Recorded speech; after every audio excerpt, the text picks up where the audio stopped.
All right, here back home, it is going to be just your classic early August day. Will be hot, humid, and a few storms. You can sum up the forecast with those three things right there, and guess what? Pretty much going to be like that all week long. So we'll get up to around 94 this afternoon. It will feel much hotter. It'll feel closer to 105 to maybe 108 in a few places. And the chance of rain, yeah, it's there. It's going to be your typical hit or miss storms where not everyone's going to get rain, but there'll be a few storms. So nothing out of the norm. That is certainly the truth here with this forecast. Those are the three things I just mentioned. It'll be hot, humid with a few storms every single day this week. We are watching the tropics, but we are not expecting any impacts from whatever's going on out in the tropics through this week. Even into the weekend, it looks pretty quiet. So there's nothing that is an immediate threat, but we are watching a couple of areas. More on that in about a minute. You can see there temperatures, though, staying in the mid-90s all week long. No huge fluctuations there. It'll be hot with the humidity. It'll feel over 100 every single afternoon. So that is also nothing out of the norm. And our chance for rain will be hit or miss, pretty much the same each and every day. So no huge fluctuations or big weather systems moving on in through this work week. All right, let's talk about the tropics. They've been, on everyone's mind. We're heading into the heart of hurricane season. Right now, we've got two tropical waves. This is our first one. This is Invest 94. This is our second tropical wave. It's Invest 93. That back tropical wave, really not expecting that to do much at this point. All of our attention is on this one a little bit closer towards the Caribbean. So there it is. There's the Lesser Antilles, still a long ways out, but it's going to be moving in this general area. Notice tracking over the islands here up through Cuba by the end of the work week and towards the weekend, and it has a chance of development as it moves northwest. So we could get a depression out of this maybe over the coming days, maybe a tropical storm.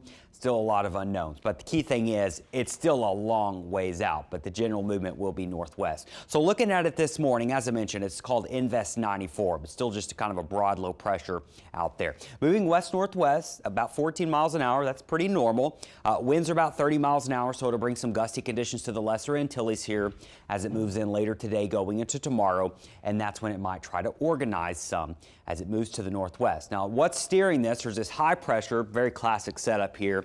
That's going to steer it northwest, and then by the time we get into notice, maybe Friday, Saturday, it's just now, whatever it may be, getting towards Cuba, southern Florida, and they're right there on the edge of the Gulf of Mexico. So we are still 5-6 days away from this thing ever even getting close to the Gulf, which in meteorology or in the weather world, that's a long time, and a lot of different things can happen in this. So that's what we'll be watching, but generally, whatever this may be, it's going to move northwest around that high pressure, and then eventually it'll start to turn as it moves towards the northern part, moves a little bit further north. Now, there's still a lot of factors in this forecast that are just unknown, and models are showing a few different scenarios here and what could impact this system. So there's a system this morning. There's the Lesser Antilles. There's Puerto Rico. There's Cuba. We'll put this in motion here. We're looking at dry air and moisture, and watch what happens.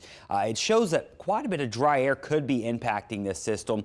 Notice some of that dry air getting wrapped up in it. That would inhibit it and kind of choke it off and keep it from organizing too much as it moves over the island. So that's a factor. Dry air. Another factor, it moving over the islands. That could be a huge impact on this system, and maybe even some wind shear. So right now, models are not overly excited with organizing it much, but as we know, models can really struggle with this, and I would take that with a grain of salt at this point. So it's a long ways out. We're still just watching it. We're currently in the green still. It's still over a week away. If it ever is an issue for anyone along the northern Gulf Coast, it would not be until early next week, more than likely, or the end of the weekend, early next week. So we got a long time to track this thing, and it is not an immediate threat. And it may simply never really organize. If there's enough of that dry air and shear, it may keep it weak. But we're heading into the heart of hurricane season.